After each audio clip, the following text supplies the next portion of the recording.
Listened to this speaker give many speeches over the past year and a half or so that I've been a member of the club. So I'm looking forward to introducing him. He is graduating on the 19th. He is moving on the 30th. He is probably going to have a baby around the 1st. And then he starts driving cross country on the 11th. Wow. So I think it's really important that he take his own advice. The title of his number 10 speech is "You Haven't Got Time Not to Relax." John Armstrong. Have you ever felt like you're constantly going from one place to another? Do you ever feel like you're constantly taking care of one item on your to-do list and then another? Do you sometimes feel like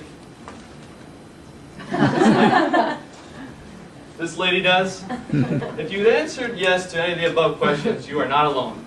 Today I'm going to talk about some ideas for taking breaks, the benefits of taking breaks, and the consequences of what can happen if you don't take breaks. Seems like we are getting faster and faster electronic devices like computers and more time-saving contraptions, but yet we have less and less free time. How can this be? Shouldn't it be just the opposite? Just as we are adept at filling our larger and larger houses with more and more stuff, we can take that finite 24-hour block and fill it with more and more things to do. Nature abhors a vacuum, and so apparently do human schedules.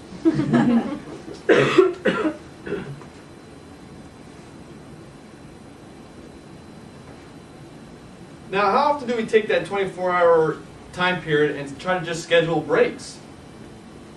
Just as like a computer can freeze up if you're giving it too many commands, humans can freeze up if we're trying to do too many things at one time. We need to set aside time to take breaks and just rest. You may say, I haven't got time to relax, I'm too busy. Really? You haven't got time not to. Now, what are some of the things you can do when you're not taking care of things on your to-do list? Well, there's no one answer for everyone. You have to find what works for you. For some, it may be reading. For others, praying, meditating. Or maybe just sitting on a hammock enjoying the day. Or maybe taking a nice drive through the country. Or maybe the beach is your cup of tea. Or maybe you like to listen to music, nature sounds to make you relax. Waterfall always seems to do it for me.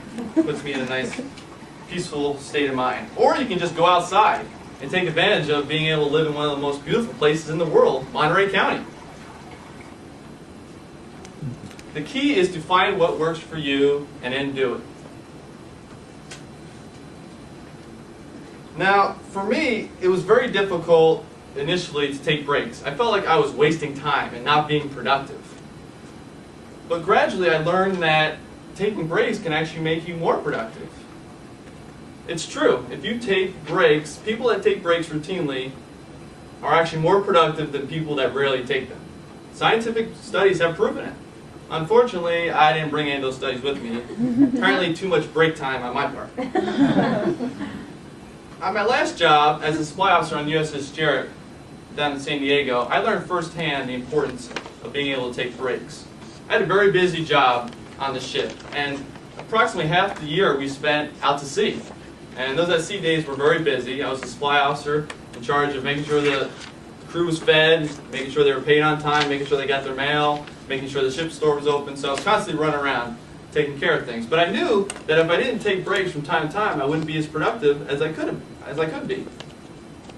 Plus, when we pulled into Liberty ports, I wouldn't be able to do what sailors do when we pull into Liberty ports, like sightsee or have a beer or two. I used to also enjoy going out on the weather decks when we were out to sea and just looking at the expansive, majestic ocean. My memory is very eidetic on those scenes. I just love to kind of look over the side and wonder how deep it was right there on that spot in the ocean and what kind of critters were swimming beneath the surface, and looking forward to getting back into home port to see my family or friends. A great suggestion I heard recently was to manage your energy, not your time. When do you have the most energy? Is it morning, afternoon, evening? Use that time to take care of your most demanding tasks. Leave the other time of the day to take care of the more mundane tasks. Now you may have a large family, a busy career, a host of weekly commitments, maybe all the three, but it's still very important for you to take time out of the day, each and every day, to rest and relax. Initially, it may be very hard for you to do that. It may be very challenging. However, with a little commitment on your part, you'll be really glad you did and you'll reap the benefits. Now, what are some of these benefits? We've already covered a few of them. It improves your ability to concentrate, improves your body awareness so you realize when you're under or overdoing it so you're operating more efficiently, speeds up healing time following an injury, learning is enhanced, it's much easier to learn when you're relaxed, helps you sleep better, more sounder, become more efficient, energy increased, and it puts your focus right back on the present where it needs to be. With a host of these benefits, who wouldn't want to take breaks from time to time? Even short breaks are really good. If you're at work, very busy, just take 2 minutes every hour to just kind of stretch, just relax, and take a few deep breaths. You'll be better off and more focused. Now, what are the consequences if we don't take those breaks? Well, some pretty undesirable things. Headaches, including maybe migraines, chronic fatigue, where you're always tired, high blood pressure, heart disease, ulcers, indigestion, heartburn, and a poor immune system, so you're more susceptible to getting sick.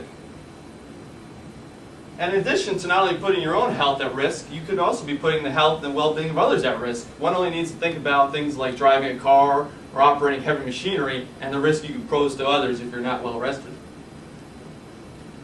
At NPS, I learned firsthand one of the consequences of not getting adequate rest. During my third quarter here, I was taking 6 classes.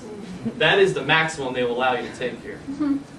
It seemed like every minute I was either doing homework in class or maybe working on my thesis. Prior to that, I'd gone to the gym maybe 3 times a week. But during my third quarter, I was lucky if I made it there just 1 time. I wasn't eating as healthy as I was accustomed to, and I definitely wasn't sleeping as much. And also, I noticed I kept on getting colds, one right after another. And these weren't just 2 to 3 day colds. Some of these colds lasted weeks. I was miserable at times. But then my 4th quarter rolled around, and I found I had more time to take breaks. I had less classes, and wouldn't you know it, I stopped getting sick as often. Important lesson here, don't overload on classes if you don't have to.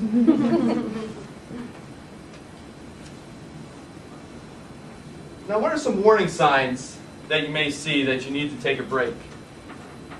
Well, here are some listed right here. Yawning, sighing, lack of concentration, feeling the urge to stretch, move about, just a general drop in performance, feelings of stress, irritability, maybe performing uncommon errors. Common errors? Okay.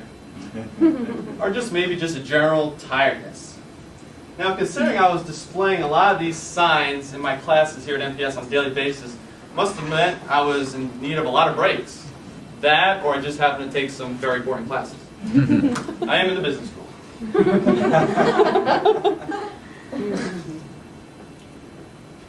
So, if you listen to the signs and take breaks as needed, you'll be more rested and healthier. If you fail to heed these signs and don't take breaks, you'll likely suffer the consequences. Not only your own health, but also the health of others. You may say, I don't have time. I say you don't have time not to take a break. The benefits of taking breaks are numerous, but they'll only be realized if you make taking breaks a priority. You need to be in charge of taking care of your health, because if you don't, who else will? Mr. Toastmaster.